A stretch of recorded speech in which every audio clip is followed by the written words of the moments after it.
একটা ছোট গ্রামে থাকতো এক ছেলে, নাম তার রাফি। তার বয়স মাত্র 12, কিন্তু ক্রিকেটের প্রতি ভালোবাসা যেন অগাধ।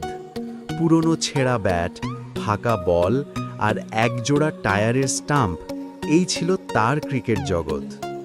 প্রতিদিন বিকেলে মাঠে যেত সে, একাই খেলতো, একাই বোলিং করত, ব্যাটিং করত। কল্পনায় সে কখনো বিরাট কোহলি, কখনো সাকিব আল হাসান। গ্রামের সবাই বলতো ও সব খেলা দিয়ে কিছু হবে না, কিন্তু রাফির চোখে ছিল বিশ্বাস যে একদিন আমি দেশের হয়ে খেলব। একদিন গ্রামের স্কুলে এলো এক বিখ্যাত কোচ শহর থেকে। সে বলল, যারা খেলতে চাও সামনে ট্রায়াল হবে। সবাই হাসল। রাফি যাবে ট্রায়ালে? ওর তো ঠিক ব্যাটই নাই।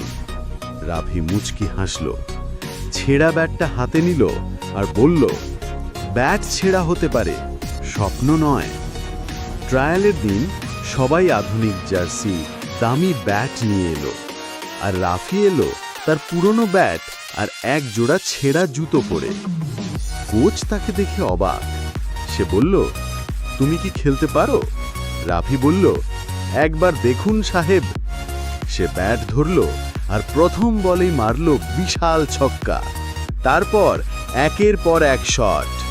সবাই চুপ। কোচ তাকিয়ে থাকলো অবাক হয়ে। ট্রায়াল শেষে বলল, তুমি আমার দলে আছো?